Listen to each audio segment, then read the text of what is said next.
राधे राधे दोस्तों and welcome back to my channel Purnima Keshav blog. आज के इस वीडियो में हम उत्पन्ना एकादशी की कथा के बारे में जानेंगे। इसकी कथा इतनी महत्वपूर्ण क्यों है, इसकी पौराणिक कथा मैं आप सभी को सुनाऊंगी, इससे आपको पता चल जाएगा।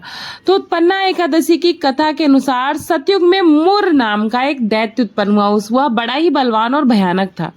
उस प्रचंड दैत्य ने इंद्र, आदित्य, वसु, वायु, अग्नि आदि सभी देवताओं को पराजित करके भगा दिया और तब इंद्र सहित सभी देवताओं ने भयभीत होकर भगवान शिव से सारा वृत्तांत कह सुनाया और बोले, हे कैलाशपति, मुर दैत्य से भयभीत होकर सब देवता मृत्युलोक में फिर रहे हैं, मैं ऐसे में हम क्या करें। इस पर भगवान शिव ने कहा, हे देवताओं, तीनों लोक के स्वामी, भक्तों के दुखों का नाश करने वाले भगवान विष्णु की शरण में आप सभी को जाना चाहिए। तो आप सभी उनकी शरण में जाओ, वे ही तुम्हारे दुखों को दूर कर सकते हैं, तुम्हारे दुखों का हरण कर सकते हैं। शिव जी के मुख से ऐसे वचन सुनकर सभी देवता क्षीर सागर में भगवान विष्णु के पास जा पहुंचे। वहां भगवान को शयन करते हुए देखकर हाथ जोड़कर उनकी स्तुति करने लगे। हे देवताओं, सभी लोग मिलकर स्तुति करो। इस प्रकार सभी देवताओं ने एक दूसरे से अनुरोध किया और कहा, हे प्रभु, आपको बारंबार नमस्कार है। देवताओं की रक्षा करने वाले मधुसूदन, आपको नमस्कार है, आप हमारी रक्षा करें। दैत्यों से हम भयभीत होकर आपके पास आए हैं, आपकी शरण में आए हैं। आप इस प्रकार कर्ता, माता पिता और उत्पत्ति पालन करता और संहार करने वाले हैं। आपको सबको शांति प्रदान करना होगा और आप शांति प्रदान करने वाले हैं, इसलिए हम आपके पास आए हैं। आकाश और पाताल आप ही हैं, आप सबके पितामह ब्रह्मा, सूर्य, इंद्र, अग्नि, सामग्री, होम, आहुति, तंत्र, मंत्र, जप, यजमान, यज, कर्म, कर्ता, भोक्ता आप ही हैं। आप सर्वव्यापक हैं। आपके सिवा तीनों लोकों में चर और अचर कुछ भी नहीं है। हे भगवान, दैत्यों ने हमको जीतकर स्वर्ग से भ्रष्ट कर दिया और हम सब देवता इधर उधर भागे भागे फिर रहे हैं। आप उन दैत्यों से हम सबकी रक्षा करें। इंद्र के ऐसे वचन सुनकर भगवान विष्णु कहने लगे, हे इंद्र, ऐसा मायावी दैत्य कौन है जिसने सब देवताओं को जीत लिया? उसका नाम क्या है? उसमें कितना बल है और किसके आश्रय में है? उसका स्थान कहाँ है? पहले आप ये सारी बातें मुझसे कहो। भगवान के ऐसे वचन सुनकर इंद्र बोले, भगवान, प्राचीन समय में एक नाड़ी जंग नामक राक्षस था। उसके महापराक्रमी और लोक विख्यात मुर नाम का एक पुत्र हुआ। उसकी चंद्रावती नाम की एक नगरी है।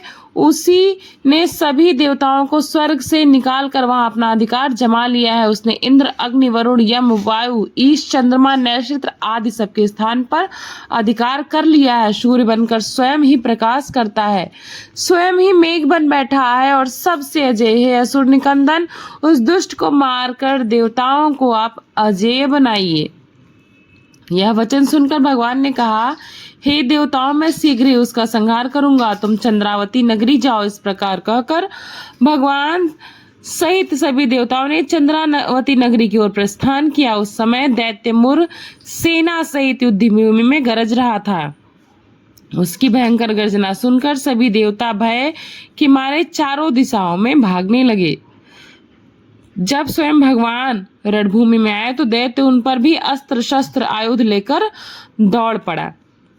भगवान ने उन्हें सर्प के समान अपने बाणों से बीध डाला। बहुत से दैत्य मारे गए, केवल मुर बचा रहा। अब वह अविचल भाव से भगवान के साथ युद्ध करता रहा। भगवान जो भी तीक्ष्ण बाण चलाते, वह अपने जो उसके लिए पुष्प के समान ही रहता था। फटाफट उसको छिन्न भिन्न कर देता था। उसका शरीर छिन्न भिन्न हो गया, किंतु वो लगातार लड़ता ही रहा, युद्ध करता ही रहा। दोनों के बीच मल्ल युद्ध भी हुआ। 10,000 वर्ष तक उसका युद्ध चलता रहा, किंतु मुर हारा ही नहीं। थककर भगवान बद्रिकाश्रम चले गए। वहां हेमवती नामक सुंदर गुफा थी, उसमें विश्राम करने के लिए भगवान उसके अंदर प्रवेश कर गए।